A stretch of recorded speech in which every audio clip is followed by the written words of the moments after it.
Libra chooses words carefully before speaking.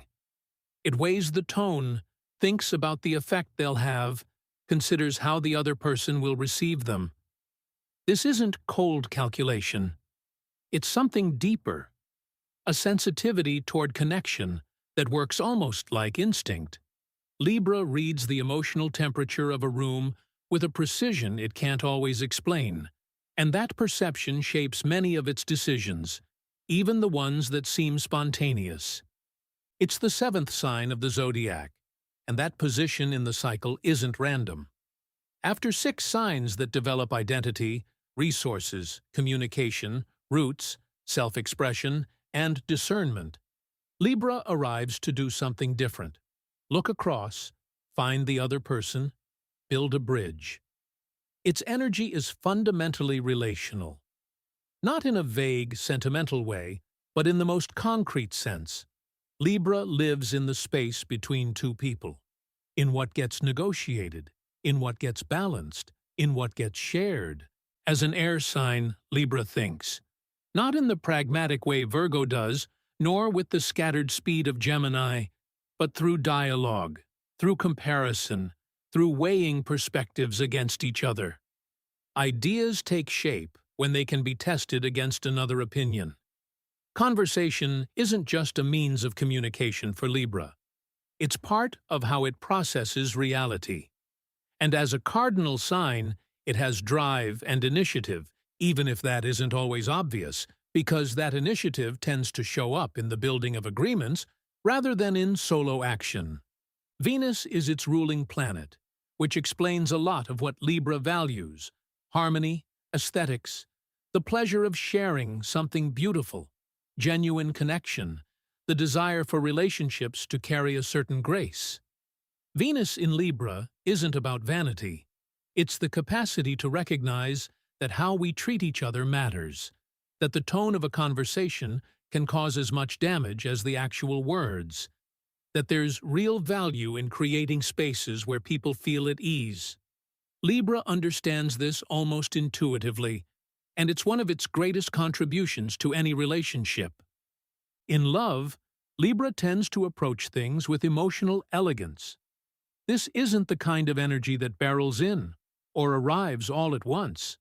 It prefers time, observation, exchange. It wants to know who the other person is, what they think, how they move through the world. Getting close has something of a deep conversation to it, a sharing of perspectives. What Libra is really after, at its core, is genuine reciprocity.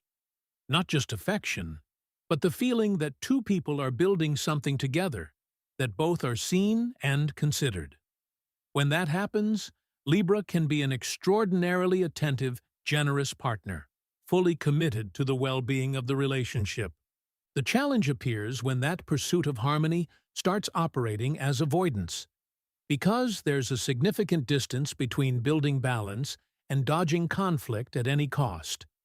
Libra can tend to soften what it feels, to adjust how it expresses itself so as not to make anyone uncomfortable, to put off difficult conversations, hoping time will resolve what honesty could resolve far sooner.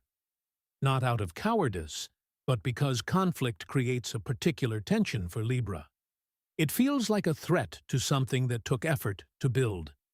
Saying that something isn't right can feel, from Libra's logic, like a threat to the relationship itself. But what actually happens is the opposite. Things left unsaid erode just as much. In friendship, Libra tends to be a deeply valued presence. It has natural charm, it listens well, it's genuinely interested in what others are going through, and it has a remarkable ability to mediate when tension rises in a group. It can see the different sides of a conflict clearly without automatically getting stuck in just one of them, which makes it incredibly useful when the atmosphere gets complicated. The challenge is that this same ability to see every angle can make it overly careful with its own opinions. It might say what the other person wants to hear, or shift its position depending on who it's talking to, not out of dishonesty, but out of that deep desire for things to work, for no one to feel bad. At work, Libra's energy shines especially in collaborative environments. It knows how to negotiate, how to present an idea in a way that feels considered and appealing. It has aesthetic sensibility and a social awareness that allows it to improve team dynamics. It's not the type to impose. It persuades. It doesn't lead through authority, but through consensus. When two parties can't find common ground, Libra often finds the language that opens the conversation. In fields involving communication, design, mediation, law, diplomacy, or anything that requires finding balance between competing interests, that energy becomes genuinely valuable. Where Libra can struggle most at work is in moments that require fast, independent decisions. When there's no one to think things through with, when the decision can't wait, when it has to choose between two options that carry equal weight, indecision can become paralyzing. Not because Libra doesn't think, but because it thinks too much about every implication, about how each option affects the people involved, about what gets lost with each choice. That ability to hold multiple perspectives is a real strength. But it needs a point where consideration ends and action begins. Discipline in Libra tends to work better when there's a shared goal, when the process has a collaborative dimension, or when the task connects to something aesthetic or meaningful within a relationship. It has a harder time sustaining consistency alone, in dry or thankless tasks, without feedback. External validation can work as a motivator, but when that's the only available fuel, it also becomes a trap. Acting solely from what others expect, without anchoring to one's own desire, eventually becomes exhausting and produces a kind of emptiness that's hard to name.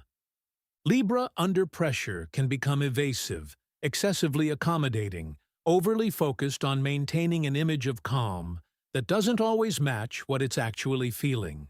It might smile when it's genuinely bothered, say everything is fine when something clearly isn't, or delay a decision so long that it ends up making it out of exhaustion rather than conviction. In those moments, the very balance it seeks so intently becomes a surface covering tensions that were never actually resolved. Growth for Libra comes from understanding that choosing doesn't mean betraying anyone, that stating a clear position, even when it creates discomfort, is also a form of respect for the relationship. That real harmony isn't built by avoiding disagreement, but by moving through it with honesty, and with enough trust to know that a genuine relationship can hold tension too. The most mature expression of Libra isn't the one that keeps everything smooth and pleasant all the time. It's the one that can say what it thinks, choose from its own desire, and hold its voice without needing everyone to agree. There's something deeply necessary in what Libra represents. In a world that tends toward reactivity, toward extremes, toward imposing before listening, the ability to pause, consider the other person, and reach for something more, just, is a real contribution. Libra reminds us that relationships require construction. The balance doesn't just appear on its own, that it has to be negotiated, sustained, and revisited. But it also shows us something more subtle, that a truly balanced relationship needs two people who are fully present, each with their own desires, each with their own voice. Not one person endlessly adapting until they disappear, just so the other doesn't feel uncomfortable. The most authentic balance Libra can offer isn't the absence of tension. It's the honest presence of everyone in the relationship.